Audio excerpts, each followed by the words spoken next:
buhay o kabiguan, ng ligaya o lungkot. Kaya marapat lamang na tanggapin si Jesus bilang tagapagligtas at Panginoon. At matapos yun ay panariwain ang katapatan at paglapit sa Kanya bawat araw o day by day.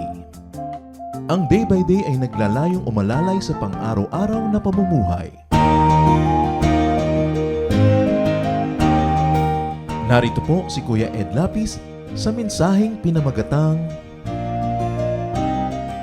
Rest Your Body.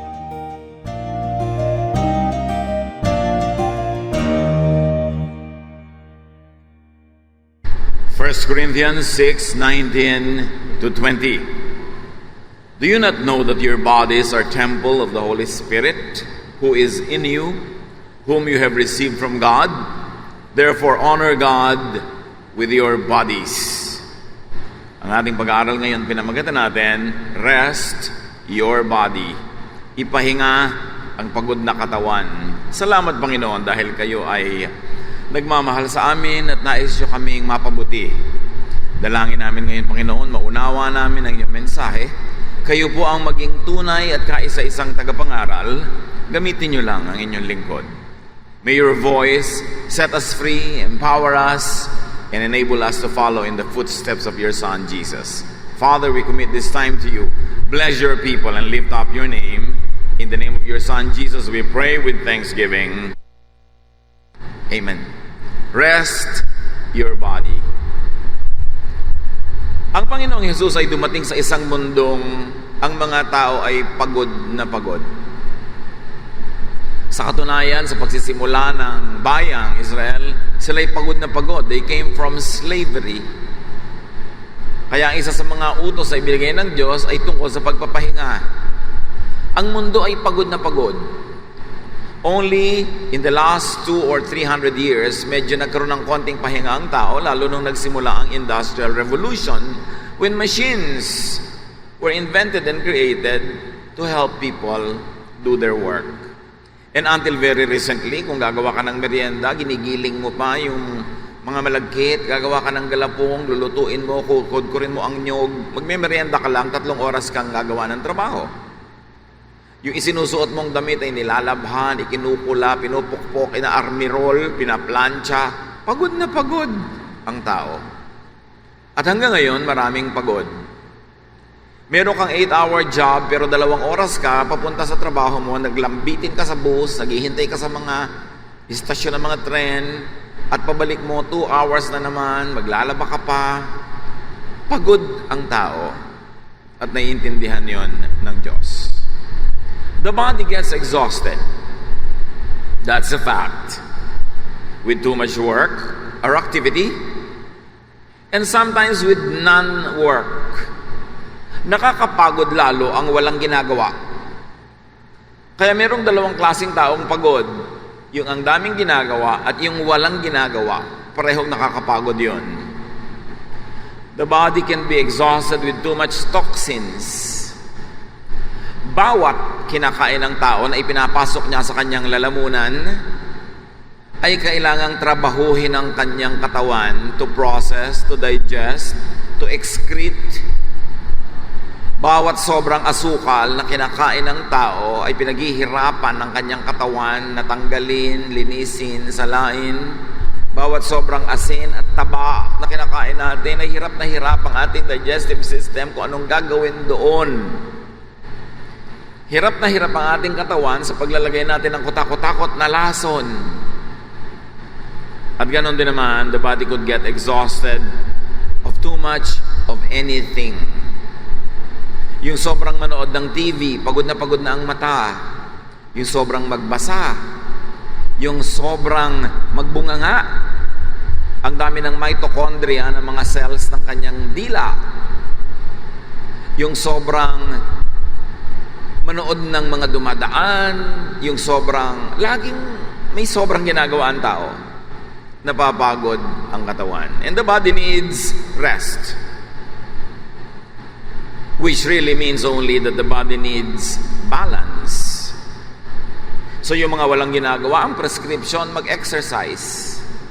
Yung sobrang pagod, ang prescription, magpahinga. Yung overfed ang prescription, mag-diet. Yung underfed ang prescription, kumain ng tamang pagkain. Kailangan lagi ng balance. In fact, lahat ng sakit, ang dahilan lang merong imbalance. Sobrang dami ng asukal sa dugo, sobrang dami ng asin, halimbawa. Sobrang kulang ang nutrients, lahat yan imbalance. Ecclesiastes 7:18, whoever fears God will avoid all extremes. Pati sa extreme ng pagkain, ng paboritong pagkain. Alam ng masama sa katawan, kinakain pa.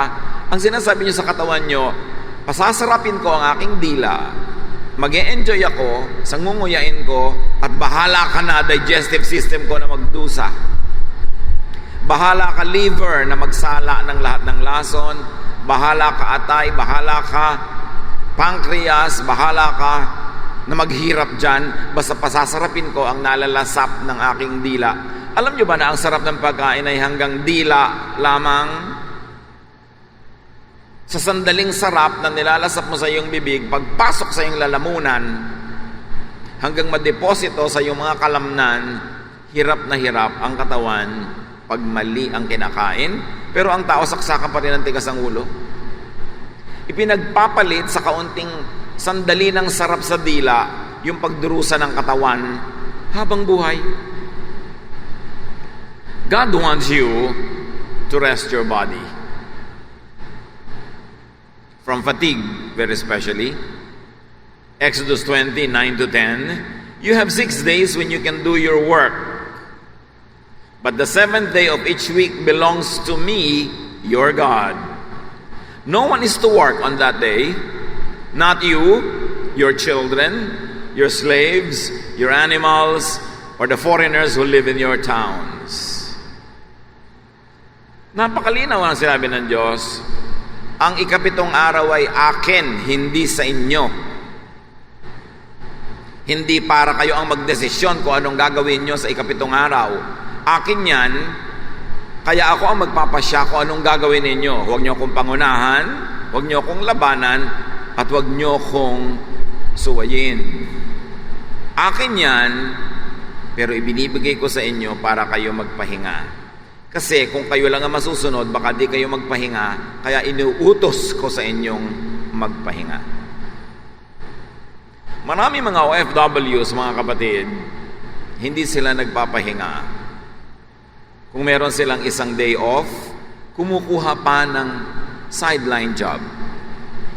Naglilinis ng villa ng may villa, nagtatrabaho dito, nagtatrabaho doon, nagluluto para kay ganito at para kay ganon. May mga 2 or 3 sideline jobs. At marami kahit ng mga hindi OFWs, yung nagsettle na sa ibang bansa, after their day job, may night job pa at may weekend job pa. Sa dami ng nanghihingi sa Pilipinas, hindi na sila makapagpahinga. Pudpud na pudpud, gasgas na gasgas ang katawan, hingi at hingi at hingi ang mga tao. Pati pang debut, pang birthday, pang picnic, pang modern, cellphone, pati pang pa-straight ng kulot na buhok, hinihingi sa OFW. Kung kulot kayo at hindi kayo kumikita, manatili kayong kulot. Huwag niyong dilihensyahin ang pagpaparebond at gusto pa Brazilian yung mahal. Pag hindi kumikita ang tao, tanggapin mo kung anong itsura mo at huwag mong ipagastos sa iba ang iyong mga luho.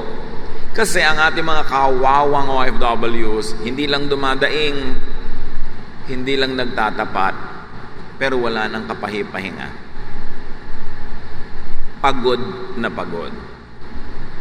So do not destroy your body now just to make more money.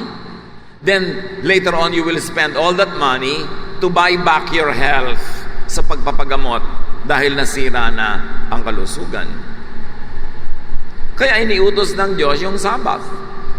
Kaya lang naging OA ang mga Jew na yung pahinga na Sabbath, naging trabaho uli sa sobra nilang pag-o-observe ng Sabbath, naging isang trabaho na ang pagsasabat. Sabbath observance in itself should not be taxing. Kaya nilinaw yan ng Panginoon sa Mark 2, 27 to 28 at iba pang verses.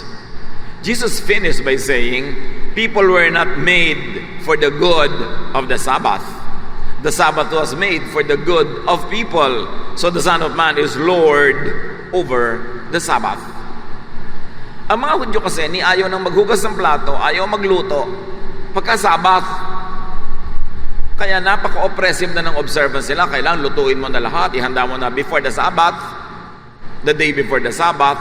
Naging amo yung Sabbath, imbes slave niya yung Sabbath para sa kanyang ikabubuti. So, mano ba namang may gawin kang konti kung hindi ka naman napapagod, pero yung gagawin mo, nakakapagdagdag sa iyong kasiyahan tulad ng nagluto ka ng masarap, Sabbath, bawal magluto. Merong may sakit, bawal gamutin kasi Sabbath ngayon. So, naging amo yung Sabbath. Kaya maraming binrake si Lord ng mga Sabbaths. Naghimala, nagpakain, nagtrabaho ng Sabbath. At sinabi niya, ako ang Diyos ng Sabbath, hindi ko Diyos ang Sabbath.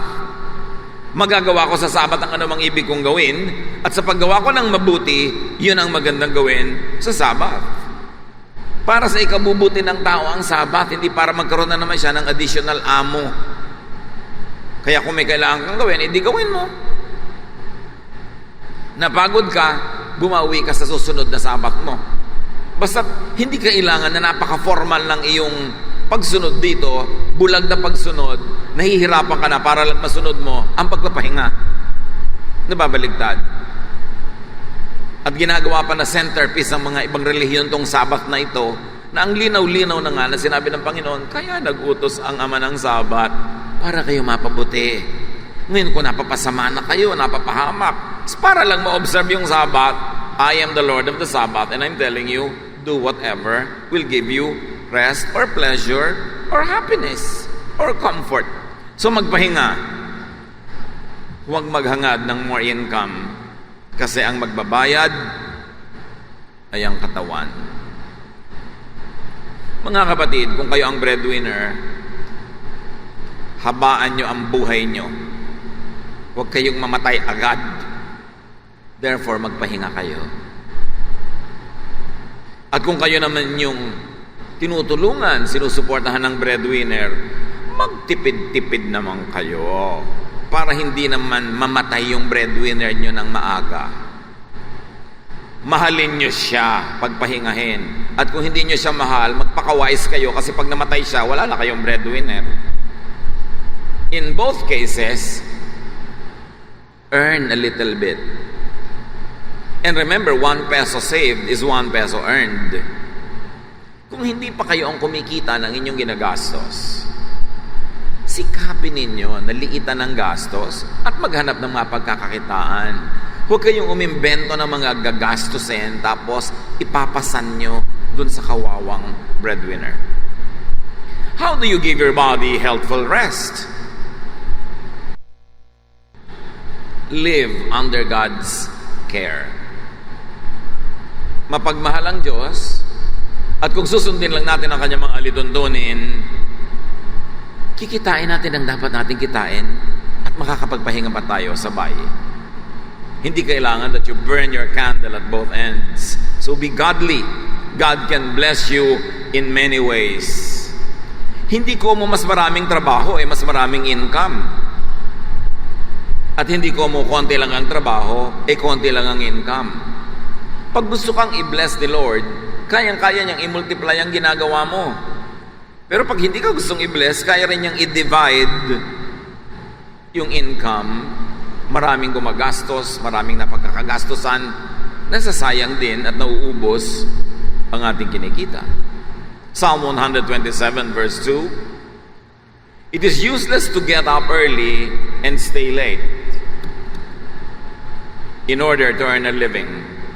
God takes care of His own even while they sleep. Pagkataon hindi ka pagpapalain ng Panginoon, baliwala na ang aga-aga mong gumising, tapos gabing-gabi na ito, gising ka pa rin sa pagkita. Kasi pwedeng kumonti ang kinikita mo, o pagkakita mo ng pera, may gastos agad, baliwala din. Dahil kayang-kaya ka daw mahalin ng Diyos kahit tulog ka. In other words, ang dapat nating unahin mga kapatid, maging makadiyos, sumunod sa kanyang mga alituntunin, at bahala na siya na magpala sa ating mga pinaggagawa. So, no needless stress and strife. Piliin ang pagpapaguran. And don't always work hard when you can work smart. Merong paraan ng pagpapadali ng trabaho na makasame din ng bunga o mas marami pa nga. Do not mistake activity for achievement. Hindi ko mo napapagod ang tao ay natutuwa ang Diyos sa kanya. Kailangan wise ka sa approach mo sa iyong ginagawa. When you can save labor and have the same product or more, be wiser. Live the Jesus way. And the Jesus way is as restful as possible.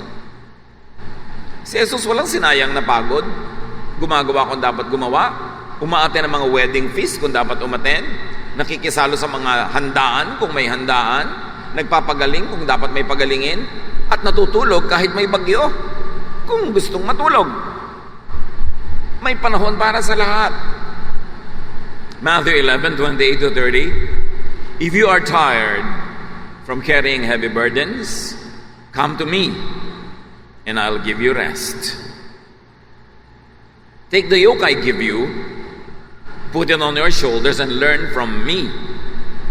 I am gentle and humble, and you will find rest. This yoke is easy to bear, and this burden is light.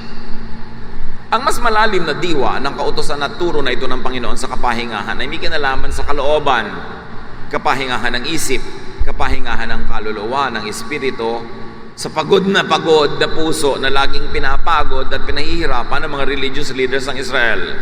Pinapagilty, lagi nilang puro guilt, puro kasalanan, laging yun. Kaya sabi ni Jesus, sa akin kayo pumunta, papahingahin ko kayo, patatawarin ko kayo sa mga kasalanan nyo, edi mapapahinga kayo.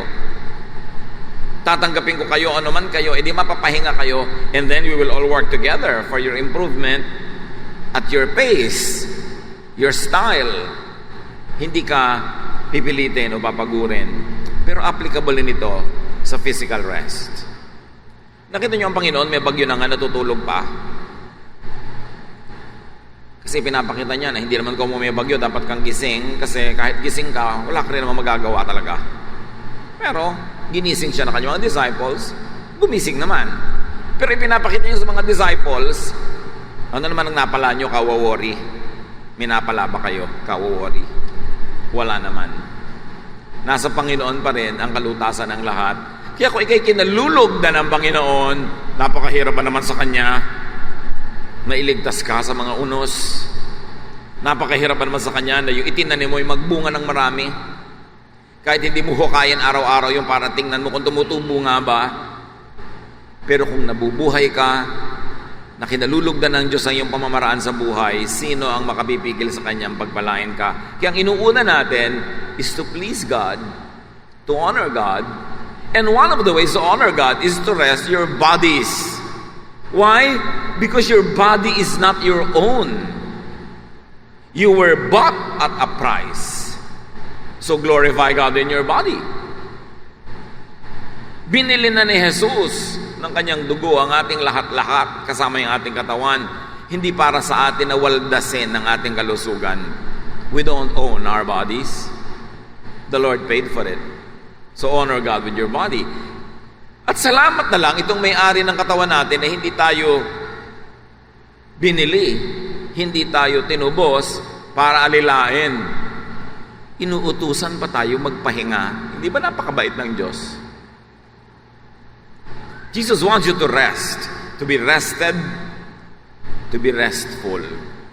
Kaya si Martha, na pagod sa paghahanda para maging perfect host, sabi ni Jesus, you are concerned about too many things. Only a few things are really needed in life. So relax. Marami mga tao umiimbento ng problema.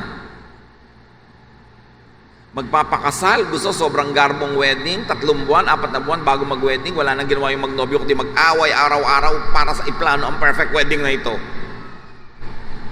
Magbe-birthday ang anak, magdedebo ng ubod ng grande, nagkakalubog-lubog sa utang, hirap na hirap sa detalye, hanggang mga ribbon, mga hairpin, planong-plano.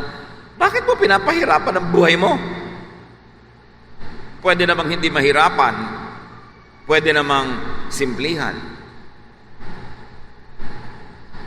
More work, more income does not always mean more benefit.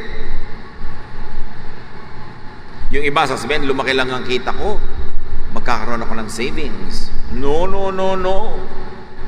Isa yan sa mga ilusyon ng buhay. Pag dumami ang kita mo, dadami ka mag-anak mo.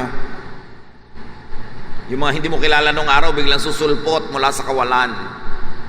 At pag lumaki ang income mo, lumalaki na rin ang hinihingi ng mga umaasa sa'yo.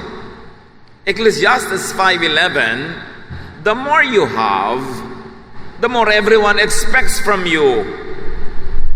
Your money won't do you any good. Others will just spend it for you. Wow, pinsan, na-promote ka na pala. Blowout naman. Gastusin ko ang nadagdag na sweldo mo. Wow, ang taas-taas pala ng pwesto mo sa opisina. Pag-aralin mo naman itong pamangkin mo. Kayong dalawa mag-asawa ang nagpulot gata at lumikha ng batang yan. Pagkatapos ako magpapaaral dahil hirap na hirap ako magtrabaho. Gusto nyo magkaroon ng libreng edukasyon at may expense. Maraming ganun na, di ba? Gawa ng bata, tapos ipapasa kung kanino ang pagpapalaki, ang pagpapakain, ang pagpapaaral. Sila itong nagpasasa sa pagpupulot gata. Tapos ikaw mag-e-enroll. Sabihin nyo sa akin kung tama yun. Mga kabayanihan na mga bayaning walang monumento. Hirap na hirap ka. Pag nakita na kamag-anak mong maluwag ka sa buhay, naasahan ka minsan, di ka na niya malilimot, aasahan ka na niya lagi. Kaya tuloy yung iba, ang tatalino na, dumadating pa lang yung kamag-anak, sasabihin agad, "Hay, wala ako kapera-pera, para wag mautangan." Gaano ba naman karami nangungutang ang nagbabayad? Naghihingalo, nalalagot ang hininga. Pautangin mo tuwang-tuwa. Pag sinisingil mo na, masama ka. Sinabi na yan ni Solomon, hindi ko mo dumadaming income mo, luluwag ang buhay mo. Dadami lang ang aasa sa'yo. Sige, patayin mo ang sarili mo katatrabaho, bigyan mo sila lahat. Pag may sakit ka, mabuti kumatapunan kanila ng isang aspirin. At kung may sakit ka na 5 buwan, madalaw ka lang minsan yan, hindi na yung babalik. Tapos ang kanyang social duty. Mga kapatid, hindi tayo tinuturuan ng Diyos na maging makasarili, pero tinuturuan tayong mahalin mo naman ang sarili mo kasi mahal ka ng Diyos. At pag hindi ikaw nagmahal sa sarili mo, huwag mong iaasang mamahalin ka ng iba, 9%, 90%, mabibigo ka. Dahil marami mga tao walang utang na loob. May 10 pinagaling si Jesus. Ilan ang bumalik para magpasalamat? Out of 10? Isa. So tingnan nyo na lang yung statistics. Pagka meron kayong 10 tinutulungan, huwag yung asahan na lahat yun makakakilala at tatanaw. Dapat kang magtipid para rin yung sa iyong sarili. Paghandaan mo rin ang iyong mga pangangailangan kasi baka wala kang asahan na iba. So how else do you give your body healthful rest? Eat and sleep enough. Eat and sleep well. Pag ang tao ay gutom at pagod, naiiba ang takbo ng utak. 1 Kings 19, 1-8.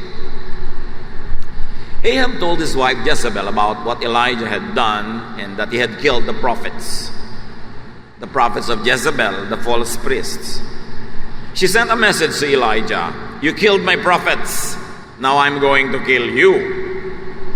Elijah was afraid when he got her message, and he ran to the town of Beersheba in Judah. Then walked another whole day into the desert. Finally, he came to a large bush and sat down in its shade. He begged the Lord, "I've had enough. Just let me die." Then he lay down in the shade and fell asleep. Suddenly, an angel woke him up and said, "Get up and eat." Elijah looked around, and by his head was a jar of water and some baked bread. He sat up, ate and drank, then lay down and went back to sleep. Soon the Lord's angel woke him again and said, "Get up and eat, or else you'll get too tired to travel." So Elijah sat up and ate and drank. The food and water made him strong enough to walk 40 more days. At last he reached Mount Sinai, the mountain of God. Si Elijah, dahil sa pagod at gutom, gusto nang mamatay. Kaya ang Diyos ay nagpadala sa kanya ng anghel na may daladalang inumin at tinapay. Pinakain siya at pinatulog uli. At pagkagising niya, pinakain siya uli. Pagkatapos, lumakas na uli siya. Gusto na naman niyang mabuhay. Gutom lang pala. Alam nyo, kung minsan gusto niyo na rin mamatay, nararanasan niyo ba yun? O takot na takot kayong mamatay, kakadepress-depress kayo. Gutom lang yan. At hindi lang laging gutom yan sa pagkain. Kung minsan gutom lang sa atensyon.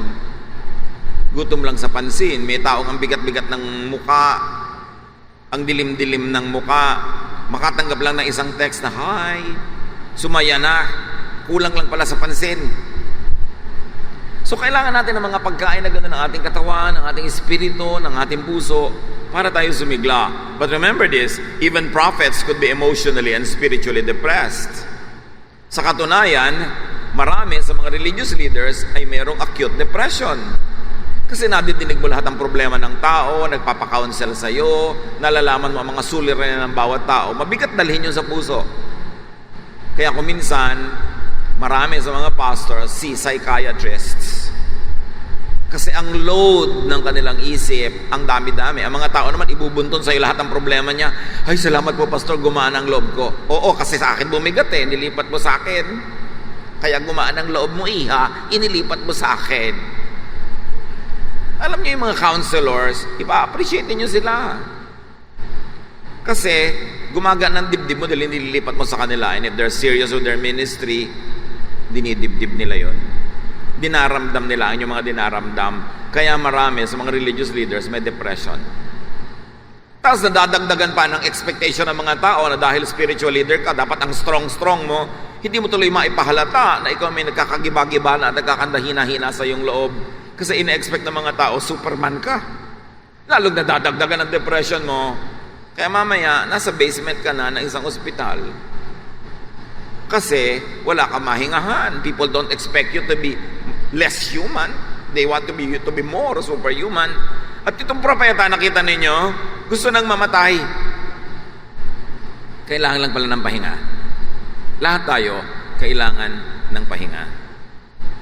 Kaya yung mga counselor nyo, kung nagpapahinga, please, kung hindi rin lang kayo nag-aagaw buhay, ipagpabukas nyo na ang pagpapakounsel. Yung mga iba naman, pag may problema, akala nila dapat i-drop mo lahat ang iyong ginagawa dahil lang may masama ang loob nila sa kanilang asawa. Nung araw, nung may telepono pa ako sa bahay, at pinutol ko na yon, may tatawag sa'yo ng alas 2 ng umaga.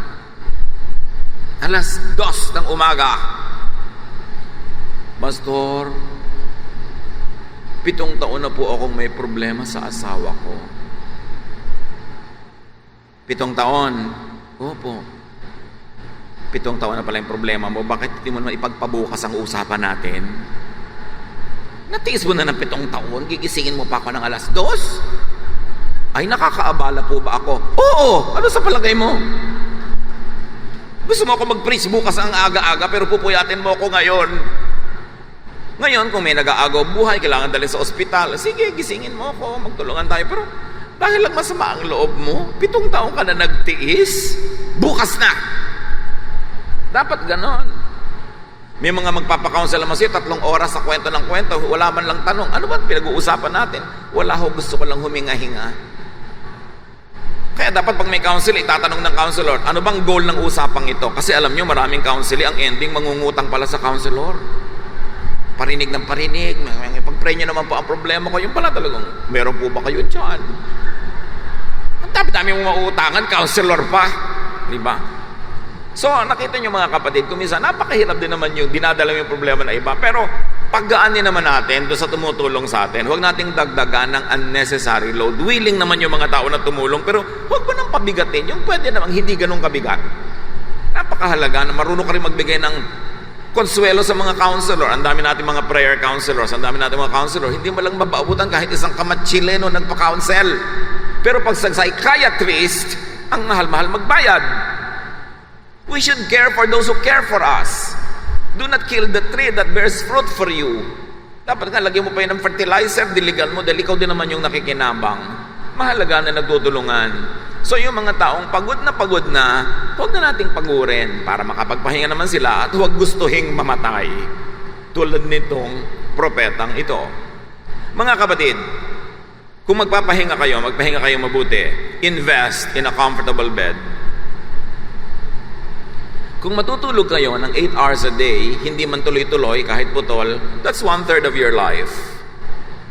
Tapos yung kama nyo, naglabas yung spring, tumutusok-tusok sa likod nyo, tabingi ang paa, yung isang paa, lata ng floor wax, bukol-bukol.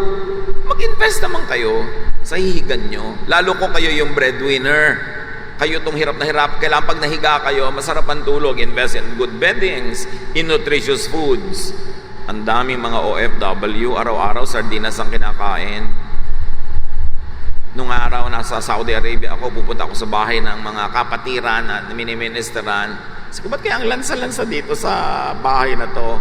Kasi bawat isa may tigi-tigis ang sardinas, bubuksan sa umaga, isang piraso ang almusal.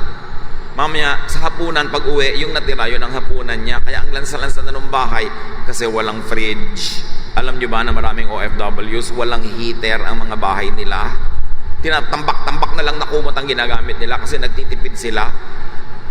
Napakahirap ng buhay ng marami. At marami sa mga Saudi Arabia, walang aircon ang kanilang mga tinitirhan.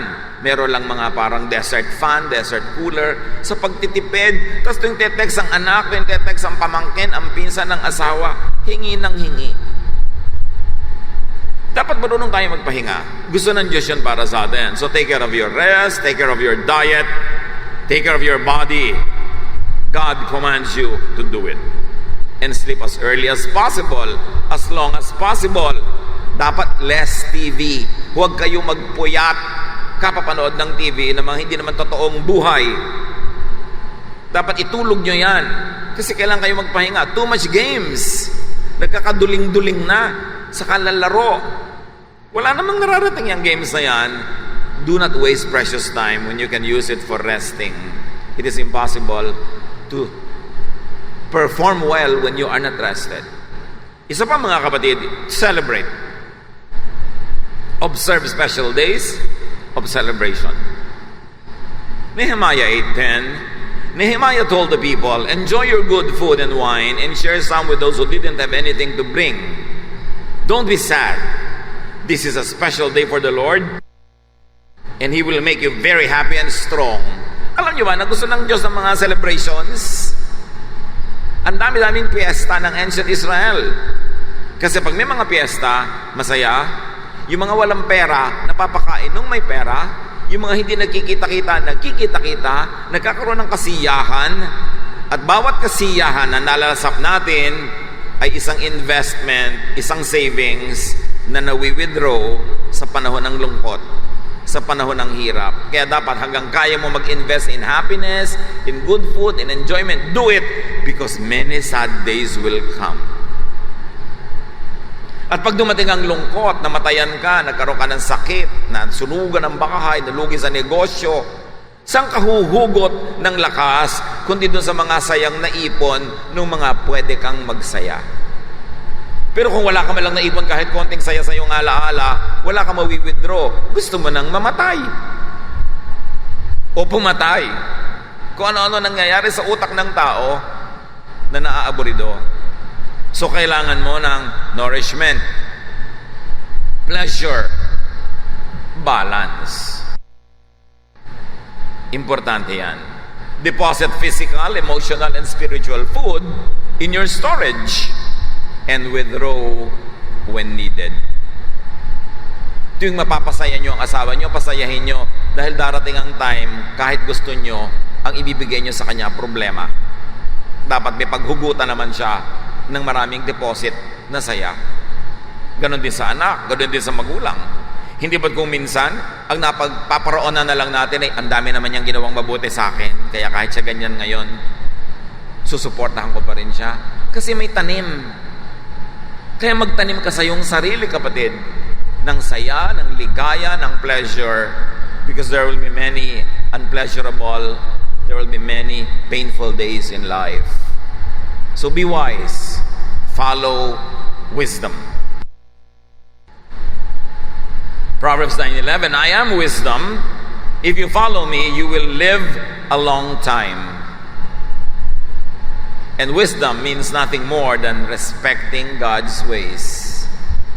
Pag sinunod mo ang pamamaraan ng Diyos, lalong-lalo na yung utos niya magpahinga, kumain ng tama, tanggalin ang mga pag-aalala, pag-aaburido, you will be doing things God's way. And the Lord says, that is the way to have a long life. Proverbs 10:27, if you respect the Lord, you will live longer. If you keep doing wrong, your life will be cut short. Kung kakain ka ng delatang pagkain, preserved food na ang dami-daming asin, salitre, preservative, pinaiiksi mo ang iyong buhay.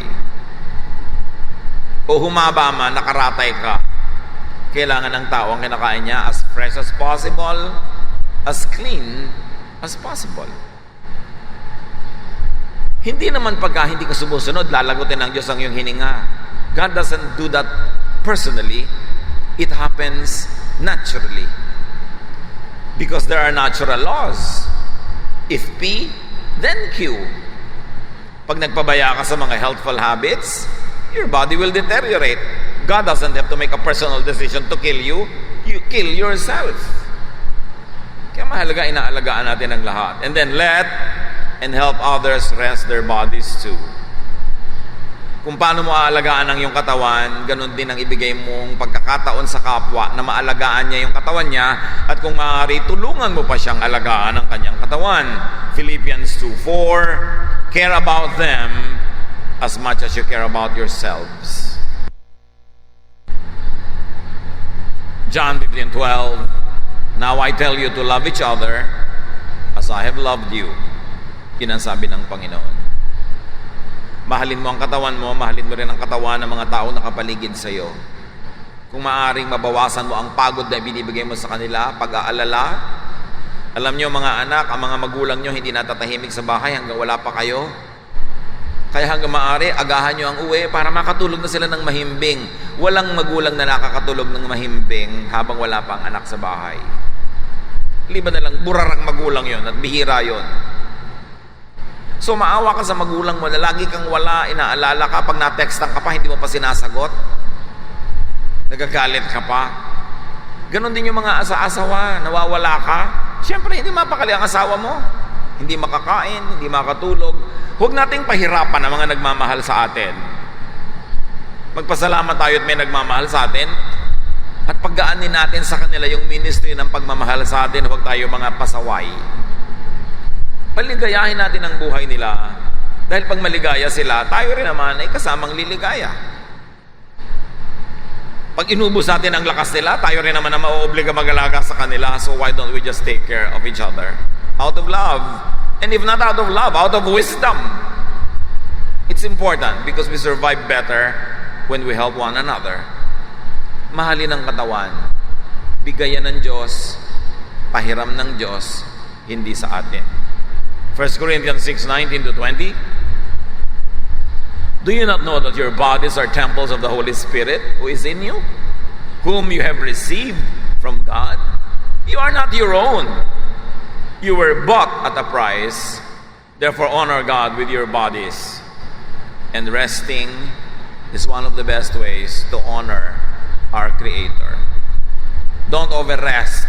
Remember, binigyan tayo ng utos, on the 7th day you will rest. But on 6 days you will work. Yung iba naman, 7 days at rest.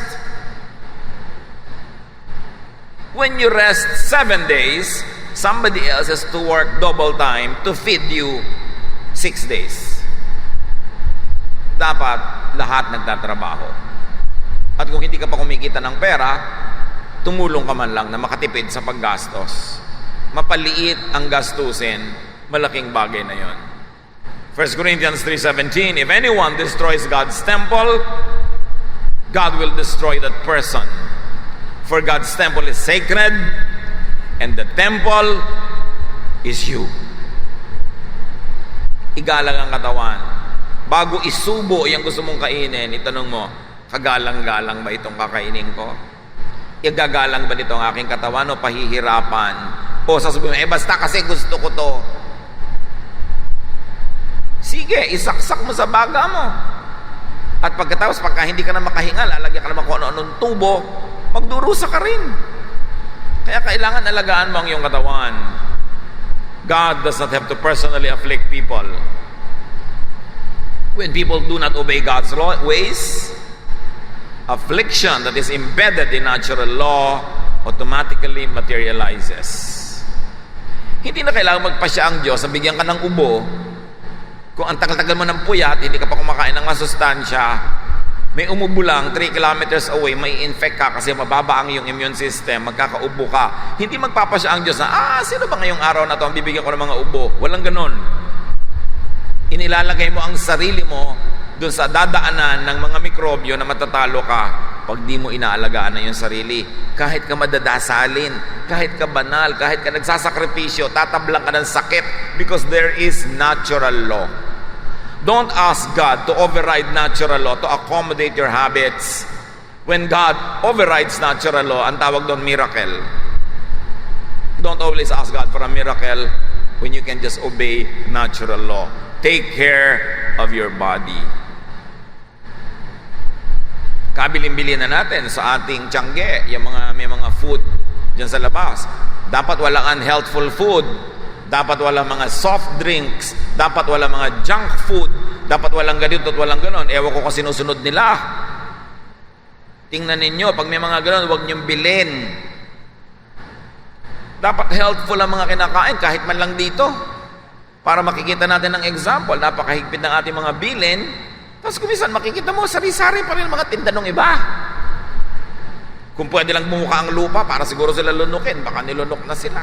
Kaya lang baka malunok ng lupa yung junk food, hindi lang sila nilulunok. Obserbahan nyo rin ang ating mga tiyangge, kung tama ang mga tinda nila. Kasi kabilin-bilin na natin yan sa kanila, dapat yung healthful. Hindi natin sinisingil ng rent ang mga yan para makapag-serve sa inyo ng mabuti, para mura ang pagkain. Bantayan nyo kung mahal. The church doesn't charge anything because we want them to provide good and inexpensive food to you. So bantayan nyo rin. But I think they're doing very well. Pero kung may mga isang-isa kumisa nakakalimot, paalalahanan nyo because that is the mandate that the church gives them. So give your body enough rest. Live by the love of Jesus. Live like someone dearly loved by God because you are loved by God. Get healed by the power and the way of Jesus. Matthew 4:24. People from every kind of sickness, people with every kind of sickness or disease were brought to him. Some of them had a lot of demons in them. Others were thought to be crazy. And still others could not walk. But Jesus healed them all. Mahal tayo ng Panginoon. Gusto niya tayong pagalingin. Pero please, huwag niyo na siyang pagtatrabahuhin ang pagpapagaling kung pwede naman nating alagaan natin mga sarili. Pero kung talagang may mga sakit na tayo, ang Panginoon pa rin ang ating great physician. At may natural law to be observed. Pag tinuturuan ka mag-diet, mag-diet ka. Pag tinuturuan ka mag-exercise, mag-exercise ka. Kasi kailangan mo yan para lumakas. Do a Jesus. Bring and give healing and rest to others. Hindi lang tayo nagpapagaling kay Jesus. Dahil may mga mumunting Kristong nabubuhay sa atin, maging tulad din tayo ni Jesus. Magdala rin tayo, magbigay ng kagalingan, kalusugan sa ating kapwa. Because if you love Jesus, you will do His work. And Jesus heals people, Jesus loves people, and Jesus keeps people healthy. Panginoon, turuan niyo po kami na maging matapat na tagapag-ingat ng aming mga katawan na ipinahihiram nyo lang sa amin. Turuan nyo rin kami na mahalin ang aming kapwa na huwag namin silang bigyan ng unnecessary na pagod, hirap, alalahanin. Turuan nyo kami maging responsable para sa aming mga sarili para hindi kami kailangan buhatin, pasanin lagi ng iba. Maging responsable kami mga mamamayan ng iyong kalangitan dito sa lupa. At nawa, Panginoon, ngayon man, kung may mga karamdaman na yung mga anak, humihingi kami ng iyong mapaghimalang pagpapagaling. Touch our bodies, touch our emotions, our minds, make us healthy. At turuan mo kami, Panginoon, laging palalahanan to live in a healthful way, a healthful lifestyle, at maging karagdagan din kaming kalusugan at kapahingahan sa aming kapwa. Suriin namin ang mga kinakain namin, ang aming lifestyle, ang aming sleeping habits, para maging responsable kami, Panginoon, answerable to you. Pagbulay-bulayan natin sa mandali, mga kapatid, ang kahulugan nito sa ating buhay. Suriin ang ating mga unhealthful habits in our lives. Ask God to forgive us. And then make a decision to change for the better. You will be the number one beneficiary of this, and also your loved ones. Pag hindi natin inalagaan ang ating sarili, oobligahin natin ang mga nagmamahal sa atin na alagaan tayo pag tayo naratay na. Be kind to them. Take care of yourself. Dear God, finish this message with a personal note for everyone. Teach us, lead us to have healthful lifestyles. Manahimik tayo sa mandali, mapag-isa kapiling ang Diyos.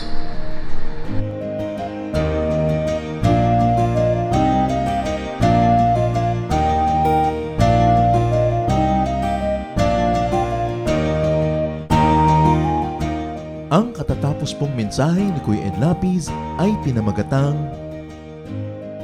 Rest Your Body.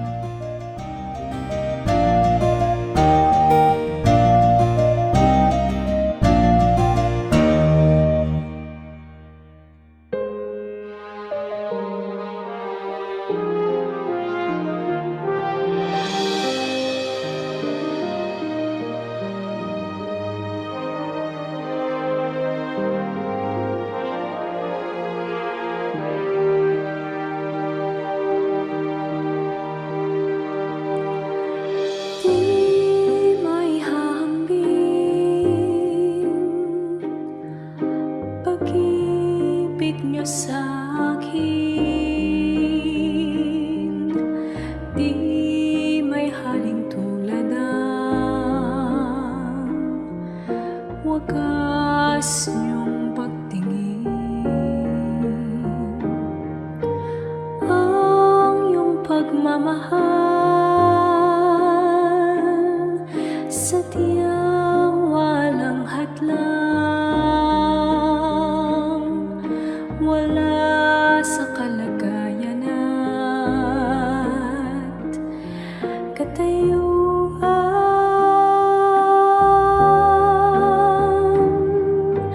Hawak niyo aking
Bakit dahon ng nyog ang gamit sa Palm Sunday?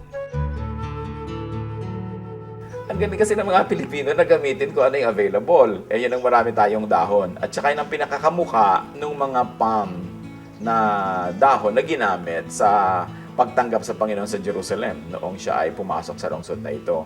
Pero ang mapapansin natin, higit lalo yatang maganda ang mga palaspas na gawa sa dahon ng nyog kaysa doon sa mga dahon ng oliba na ginamit sa original entry into Jerusalem. Kaya napakaganda ng mga palaspas sa mga Pilipino. Ito isang metaphor ng ating pagiging Kristiyano at Pilipino na magkasabay. Nagkaroon tayo ng observance niyang Palm Sunday, pero indigenous materials at folk art ang ginamit natin sa pag-express nito sa palaspas.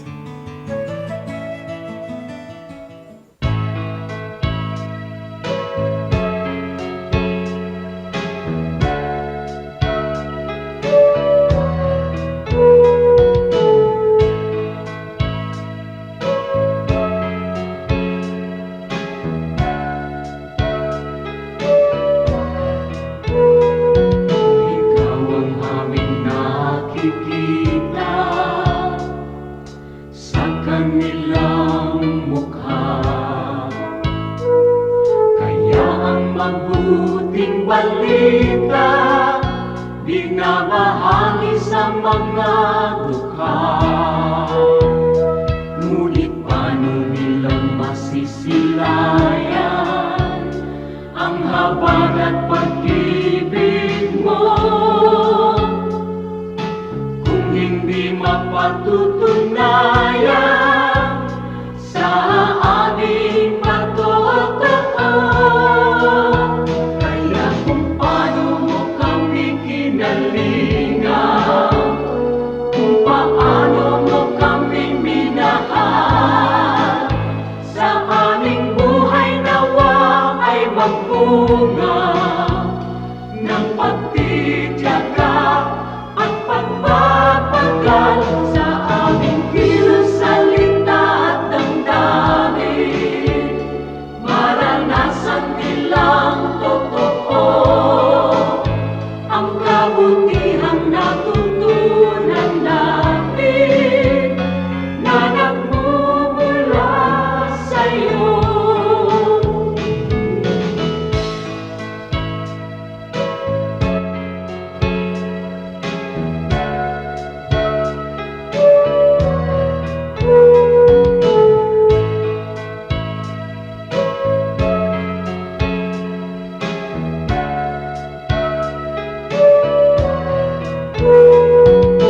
Kung ang tao at ang lipunan ay laging makasarili, sa'yo ang bagong panuntunan, ang maglingkod at magsilbi.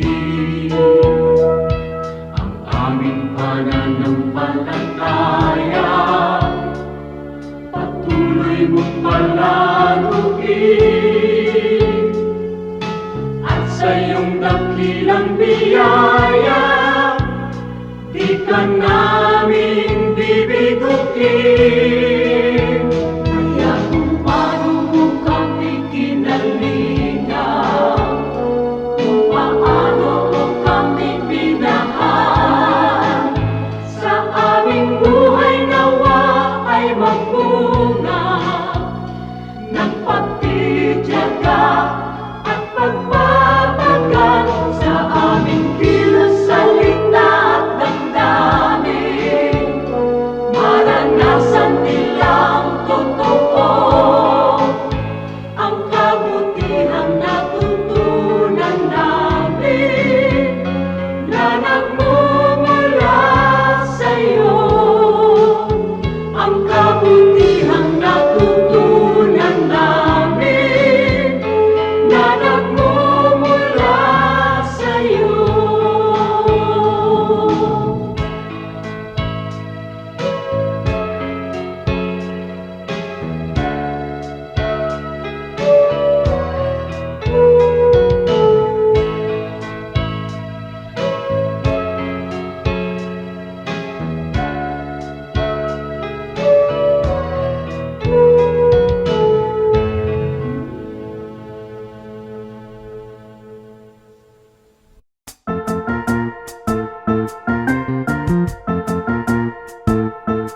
Oras na po para pansamantalang magpaalam ang programang Day by Day. Tayo po'y magsama-sama tuwing ika-6 hanggang ika-7 ng umaga, araw-araw. Magandang umaga po at mabuhay ang Panginoong Hesus!